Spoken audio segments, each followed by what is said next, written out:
Zikir, manfaat yang pertama, bisa mengenalkan seseorang yang belum kenal Allah dengan Allah. Karena itu tidak sedikit orang mendengar azan masuk Islam.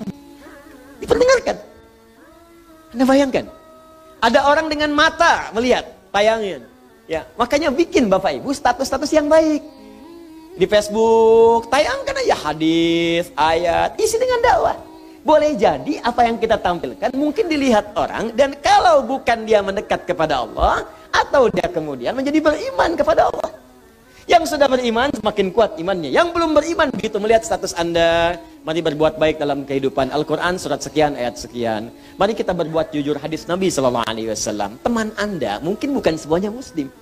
Begitu melihat ajaran Islam yang sesungguhnya, dia melihat, dia mengamati, tiba-tiba besoknya dia beli mushaf, dilihat, dikaji, dan memutuskan mengucapkan asyhadu an la ilaha illallah wa asyhadu anna Muhammad Rasulullah. Karena status yang Anda tulis di media sosial itu, maka ketika dia beramal selama hidupnya, Anda mendapatkan bagian dari semua pahala yang dia dapatkan. Cuman satu yang Anda tuliskan.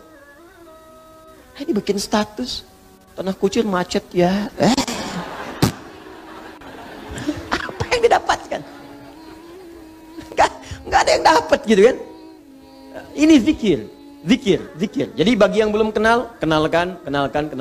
Bagi yang sudah kenal, maka zikir ini akan mampu mendekatkan pelakunya semakin dekat dengan Allah Subhanahu wa ta'ala. Karena itu orang yang rajin sholat, semakin banyak sholat, semakin dekat dengan Allah. Nggak percaya silahkan Bu, Pak. Kalau yang masih sholatnya fardu saja, apalagi yang kerjanya, maaf ya, menyendiri, belum senang jamaah, itu perasaannya masih biasa. Beda dengan ketika Anda mulai memburu masjid untuk jamaah. Di rumah pun pengen jamaah. Beda ketika Anda mulai memburu salat sunnah, malam tahajud, siangnya duha dikerjakan, rawatib tak tinggal. Demi Allah saya katakan, demi Allah, wallahi, Anda akan mendapatkan kenikmatan iman dalam jiwa. Yang ketika tertinggal sunnah, Anda bisa gelisah. Itu tanda Anda sudah mulai semakin dekat dengan Allah Subhanahu wa ta'ala. Contoh lain, Al-Quran disebut zikir. Quran surah ke-15 ayat 9. Inna nahnu nazzalna dzikra wa inna lahu lahafizun.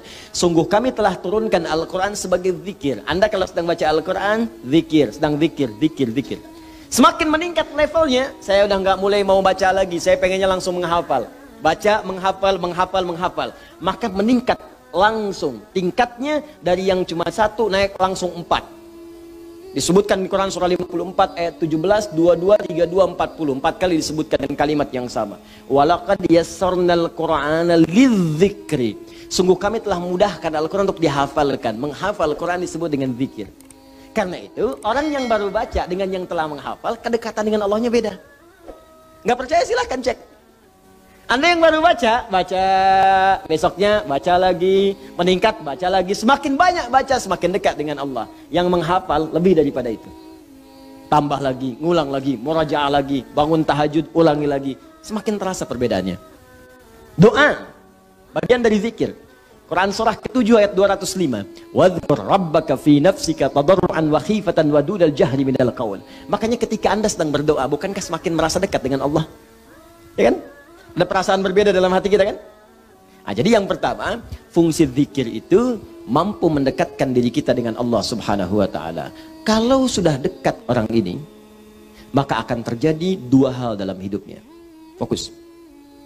Hal pertama, mudah mengerjakan perintah Allah, dan yang kedua, mudah meninggalkan larangan Allah Subhanahu wa ta'ala.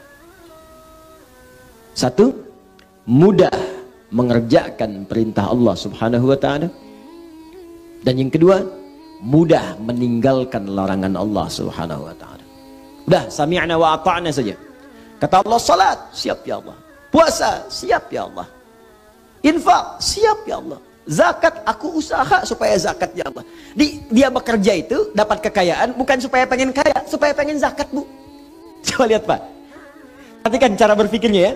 Orang kalau sudah imannya tinggi, dengan Allahnya semakin dekat, jadi dia ingin meraih kedudukan dunia itu bukan untuk mendapatkan dunianya, untuk mendapatkan kedekatan ridha Allahnya. Di saat orang mencari dunia untuk menambah harta, saya pengen mobilnya diupdate dari Avanza jadi Ferrari, saya kan? Saya pengen kedudukan diupdate dari yang bawah jadi ke atas. Cuman untuk itu saja, Orang beriman tidak. Ya Allah, saya cari harta untuk supaya saya bisa zakat, saya bisa infak, saya bisa sedekah. Makanya ketika orang mengejar akhirat, dunianya ikut. Ya, mohon maaf Bapak Ibu, bukan berarti Anda zakat itu dilarang untuk membeli mobil-mobil yang bagus. Kalau bisa pakai. Subuhan pakai Ferrari, duhur Lamborghini gitu kan. Enggak apa-apa, silakan. Enggak ada masalah.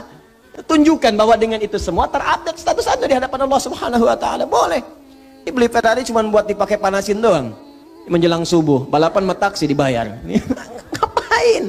Cuman dilihat, ya pesen onder deal, bawa angkut pesawat, datang capek. Ya, udah, kita kerjakan dengan baik, isi akhirat dunia ikut. Paham? Nah, jadi ini bagian yang pertama. Makanya update orang yang kemudian mudah dekat dengan Allah. Kenapa berzikir? Supaya mudah kita menunaikan perintah Allah. Demikian ketika dilarang pun mudah kemudian meninggalkan. Makanya nanti di ayat ini ada ujian. Betul nggak kita mudah mengerjakan ini dan mudah meninggalkan yang dilarang? Kata Allah, jangan zina, siap saya tinggalkan ya Allah. Jangan mencuri, nggak akan saya kerjakan ya Allah. Jangan gibah, nggak akan saya lakukan ya Allah. Kamu gibah ya? Tidak ya Allah. Tidak akan pernah saya kerjakan. Tidak seperti ibu itu tuh. Kalau tiap hari ya Allah gibah terus. Gibah itu namanya. Jangan sombong, tak akan saya lakukan ya Allah. Sami'na wa ata'na. Ya, jadi teman-teman sekalian, dalam dua konteks ini, orang-orang yang dekat dengan Allah Subhanahu wa taala, ya, ketika dia kemudian mendekat kepada Allah, dengar kalimat Allah, bagi yang belum beriman, boleh jadi bisa kemudian memutuskan untuk beriman.